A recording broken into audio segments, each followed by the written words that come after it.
General, what's your reaction to what we heard so far from the president and the defense secretary? I'm hard to put together my thoughts on this, Anna, to be honest with you. First of all, I think we ought to address the atmospherics. We're talking about a huge American flag behind the speakers. That's reminiscent of the opening scene from the movie Patton, which President Trump has said he absolutely loves. I don't think that flag is normally there at the Quantico, museum, but we'll see. In terms of what Secretary Hegseth has said, those were anticipated, as well as what the president is doing. It's anticipated. These are the kinds of speeches the president has given at Fort Bragg in front of a roaring group of soldiers who all said they were supporters of his.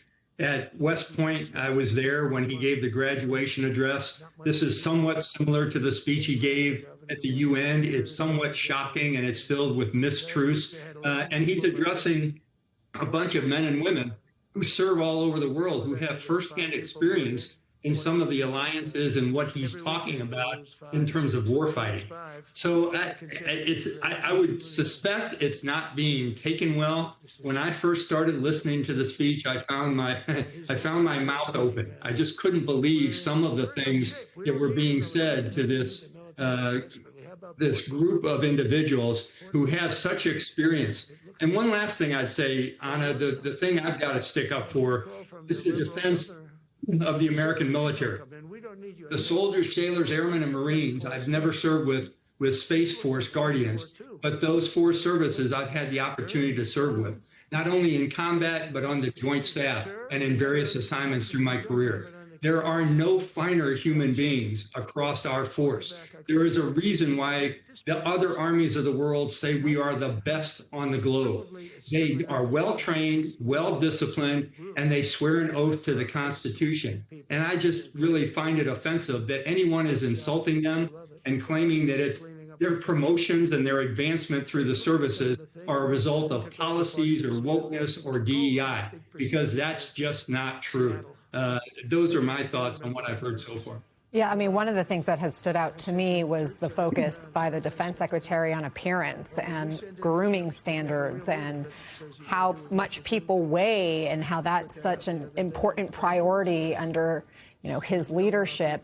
This is a gathering, General, that required massive logistics and security risks as well. Military officials told NBC News that there were pricey logistical challenges here. Thousands of people scrambling to make last-minute trips, many from their posts in remote parts of the world. One officer saying just getting through the gate will be hilarious.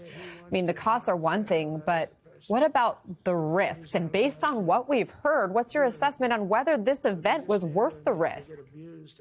Well, there's been a lot of people making a big issue of the targeting of this facility, given that all of the military commanders, as well as the secretary and probably many of his officials and the president and many of his officials, you can make an argument for the fiscal cost and the requirements for everybody to get there and get into a hotel and a rental car to get to Quantico. But I think the costs are greater from the standpoint of what the world is seeing and why this event is taking place.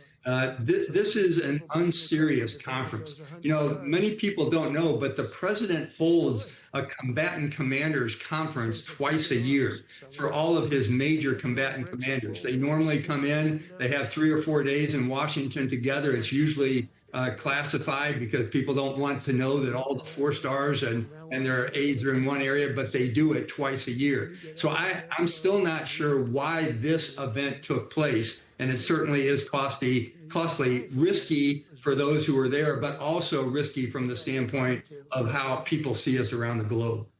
Lieutenant General Mark Hertling, always good to have you with us. It's good to see you. Thank you.